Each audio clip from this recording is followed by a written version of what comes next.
Kung nag-aalala ka sa nangyari, mahinang sabi niya. Hindi ko naman gustong pilitin ka. I was drunk. Tumama sa puso ko ang salitang drunk. Ibig sabihin, wala iyon sa loob niya. Napangiti ako, pilit pero kailangan. Oh, wala yun sir. Pareho lang tayo na ginusto yun. Kalimutan na lang natin. Tila nabigla siya.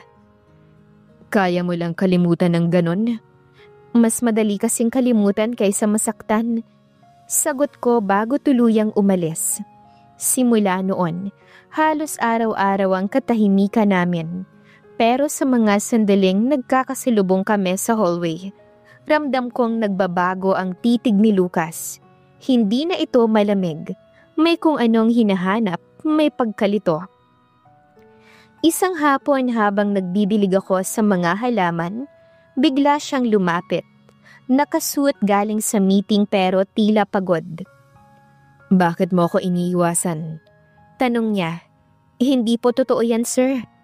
Araw-araw kong umiiwas sa akin. Minsan gusto ko tuloy isipin na ako ang may kasalanan.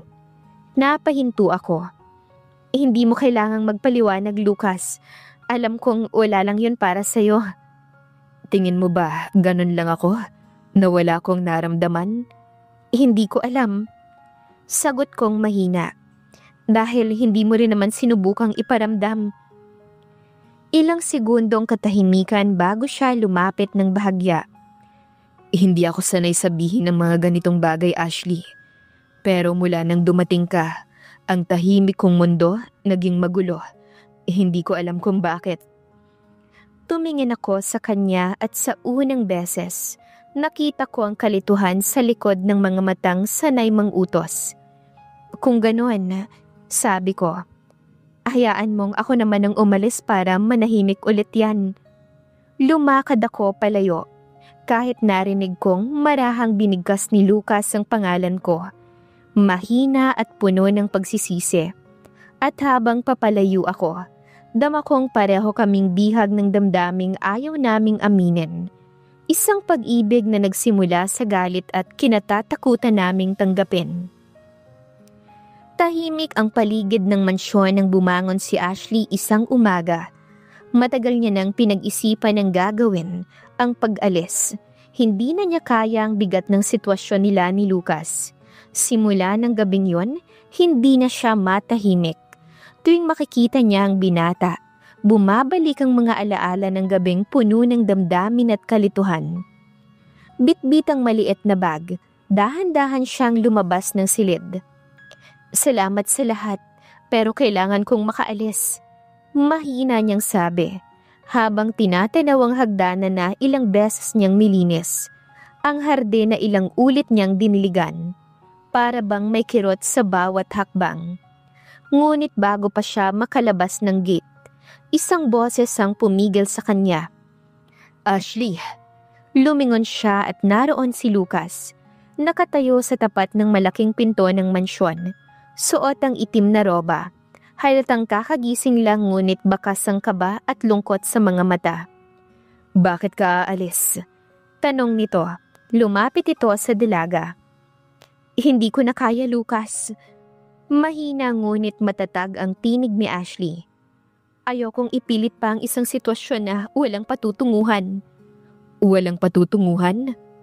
Mariing ulit ni Lucas. Akala mo ba hindi ko iniisip yon araw-araw? Bakit parang ako lang nasasaktan?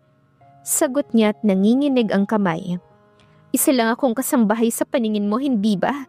Isang babae na tinayaan ng ama niya sa sugal. Napayuko si Lucas, tila tinamaan sa sinabi niya. Hindi na kita tinitingnan ng ganon. Hindi ko lang alam kung paano sasabihin sa'yo, Ashley. Tahimik silang pareho. Hangin lang ang maririnig, pati tibok ng puso ni Ashley ay tila umaalingaw-ngaw sa pagitan nilang dalawa. Lucas, kailangan kong lumayo. Baka sakaling makalimot ako. Mahina niyang sabi at sabay tumalikod. Ngunit bago pa siya makalakad ng tuluyan, mabilis siyang hinawakan ni Lucas sa braso. Kung aalis ka, hindi mo na ako makikita ulit. Aniya, mahigpit ang yakap, puno ng emosyon ng mga mata.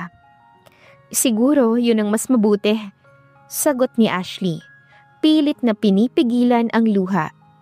Hindi, Ashley. Hindi ako papayag na mawala ka.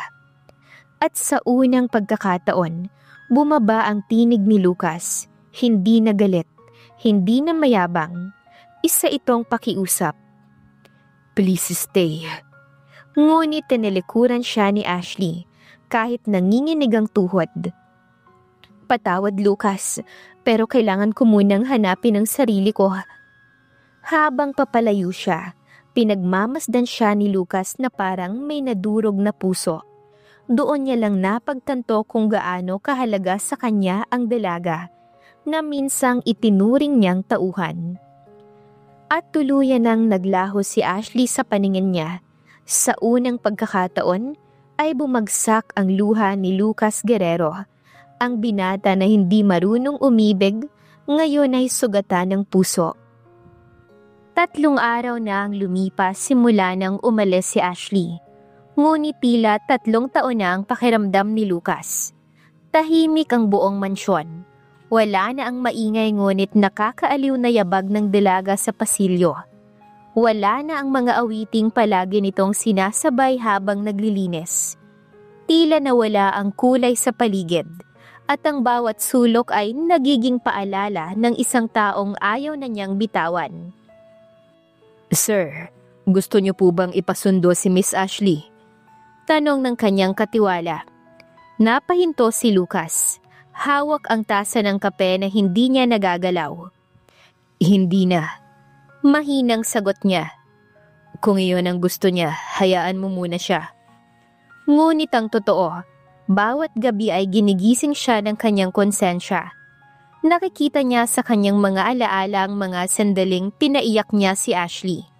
Ang paraan ng kanyang pagsigaw, ang panlalait, at ngayon, bawat alaala ay parang matalim na bagay na sumusugat sa kanya. Anong ginawa ko? Bulong ni Lucas habang nakaupo sa veranda. Hawak ang baso ng alak. Naging masama ba ako sa isang tao na ang gusto lang naman ay mahalin? Hindi siya sanay sa ganitong pakiramdam. Noon babae lang ang lumalapit. Hindi siya ang humahabol. Pero ngayon, heto siya. Isang bilyonaryong walang magawa kundi hanapin ang isang babaeng dapat ay normal lang sa kanyang buhay.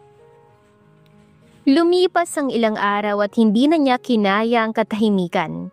Dinala siya ng kotse at sinuyod ang bawat kalye ng bayan. Baka sakaling makita niya si Ashley. Sa bawat babaeng may hawig sa kanya, napapalingon siya. Umaasang siya iyon, pero wala. Nakarating siya sa lumang bahay ng mga De La Vega ngunit sarado na, tahimik. Ang mga kapitbahay ay nagsabing umalis na si Ashley para maghanap ng trabaho sa Maynila. May sinabi ba siyang babalik? Tanong ni Lucas. Umiling lang ang matanda. Hindi na po, sir. Pero bago siya umalis, narinig kong sinabi niya. Ayaw na raw niyang maging sunod-sunuran ng kahit na sino. Parang tinusok ang puso ni Lucas sa narinig. Noon niya lang tuluyang naunawaan kung gaano kalalim ang sugat na iniwan niya sa dalaga. Pagbalik niya sa mansyon, tinanaw niya ang hagdanan kung saan unang nadapa si Ashley. Ang kusina kung saan sila nagtalo. At ang hardin kung saan minsang ngumiti ito sa kanya ng totoo. Ngayon, lahat iyon ay alaala na lamang. Napahawak siya sa kanyang puso. Tila hinahaplos ang bahaging kumikirot. Ashley. Mahina niyang tawag, kahit alam niyang walang makakarinig. Kung bibigyan ako ng isa pang pagkakataon, hindi na kita sasaktan, hindi na kita pakakawalan.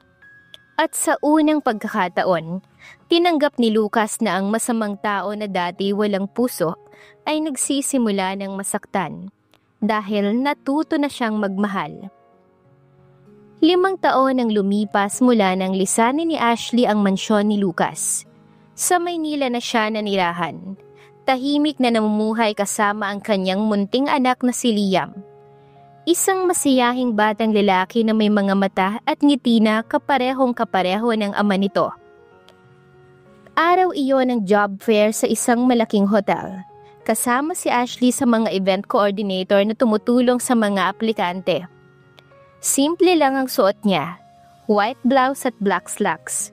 Ngunit taglay pa rin ang ganda at tikas na hindi kailanman nawala. Hindi niya alam na sa mismong araw na yon, isang pangalan ang muling magpapabago sa tahimik niyang mundo. Pagpasok ni Lucas Guerrero sa loob ng hall, huminto ang oras para kay Ashley. Nakatayo ito sa gitna ng mga tao, nakaitim na suit, at mas lalo pang gumwapo. Ngunit sa likod ng matikas na postura, may lungkot at pagod sa mga mata nito. Hindi agad siya nakilos. Parang bumalik ang lahat ng sakit at alaala. Ang bangayan nila, ang gabing puno ng pagkalito, at ang pag-alis niyang may dalang lihim sa kanyang sinapupunan. Ashley. Halos hindi makapaniwala si Lucas nang magtama ang kanilang mga mata. Isang sandaling parang bumalik ang nakaraan. Lumapit siya rito. Bakas ang pagkabigla at tuwa sa muka. Diyos ko, ikaw nga ba yan? Lucas. Mahina niyang sagot. Pilit pinipigil ang panginginig ng boses. Matagal na yon, wala na tayong dapat pag-usapan. Ngunit bago pa siya makaalis, may humila sa laylayan ng kanyang blouse. Mommy, can we go home now? Tanong ng munting boses ng batang lalaki. Agad na patigil si Lucas. Lumingon siya sa bata, mga matang kulay tsokolate. Pamilyar na pamilyar. Parang sarili niyang refleksyon noong bata pa siya. Sabay silang natigilan. Anak mo? Tanong ni Lucas at hindi makapaniwala. Ngumiti si Ashley at pinilit na maging kalmado. Oo, anak ko. Sa asawa mo? Sunod na tanong ni Lucas, bakas ang pag-igting ng panga. Sandaling natigilan si Ashley. Hindi siya makasagot. Oo. Mahina niyang sagot bagaman alam niyang kasinungalingan yon. Pero sa loob-loob niya, sumisigaw ang puso. Anak mo to, Lucas, pero hindi mo kailangang malaman. Tahimik si Lucas ngunit hindi maitago sa mga mata ang pagdududa. Ramdam niyang may mali. I see. Malamig niyang tugon. Well, congratulations Ashley. Mukhang masaya ka na ngayon. Tumango ang dalaga kahit nanginginig ang kamay. Oo, masaya ko. At sana ikaw din. Bago pa siya tuluyang lumuha, tinawag ni Ashley ang anak. Liam, halika na anak. At nang marinig ni Lucas ang pangalan ay tila may pumutok sa kanyang puso. Liam, iyon ang pangalan na matagal niya nang gustong ibigay kung sakaling magkakaroon siya ng anak. Habang papalayo si Ashley, hindi mapigilan ni Lucas ang paghabol ng tingin. Alam niya sa puso niya, hindi iyon anak ng iba. At doon nagsimula ang panibagong apoy sa kanyang puso, ang paghahanap ng katotohanan. Hindi mapakali si Lucas simula nang muling magkita sila ni Ashley. Sa tuwing pipikit siya, buwabalik sa isipan niya ang imahe ng batang si Liam. Ang mga mata, ang ngiti, pati ang paraan ng pagkibit-balikat, lahat ay pamilyar. Para bang tinitignan niya ang sarili niyang kabataan. Hindi ako pwedeng magkamali. Bulong niya habang nakasandal sa swivel chair sa opisina. Si Liam, anak ko siya. Mula noon, sinimulan niyang alamin ang lahat tungkol kay Ashley. Sa tulong ng kanyang assistant na si Rina, ipinahanap niya ang background nito, ang pinagtatrabahuhan, tirahan pati ang paaralan ng bata. Sir, wika ni Rina makalipas ang ilang araw. Ang bata po ay nag-aaral sa St. Francis Academy. Wala pong nakalistang ama sa birth certificate. Natigilan si Lucas. Walang ama? Bulong niya at napangiti ng mapait. Kaya pala. Isang umaga hindi na siya nakatiis. Pumunta siya mismo sa eskwelahan. Mula sa sasakyan ay natanaw niya si Liam na naglalaro sa labas. May hawak na laruan at tumatawa. Mula sa distansya ay para bang nakikita niya ang sarili. Parehong galaw, parehong tawa. Habang pinagmamasdan niya ito, may kung anong sakit at saya sa puso niya. Ilang taon kong hinintay to. Anak ko pala. Pero bakit niya itinago? Mr. Guerrero? Napalingon siya, si Ashley. Nakatayo sa gilid at halatang gulat at kinakabahan. Anong ginagawa mo rito? Tanong nito. Halata ang tensyon sa tinig. Hindi pwedeng aksidente ang lahat ng to, Ashley. Malamig niyang sagot. Yung pangalan ng bata, yung ngiti niya, pati yung paraan niyang tumingin. Lahat, ako yun. Lucas, please, huwag mo nang guluhin ang buhay namin. Pakiusap ni Ashley nang ngingilid ang luha. Buhay natin, Ashley. Mariin niyang sagot. May karapatan akong malaman kung ako ang ama ng batang yon. Hindi mo kailangan malaman. Sigaw ni Ashley halos pasigaw na habang lumilingon sa paligid na baka marinig ng mga tao.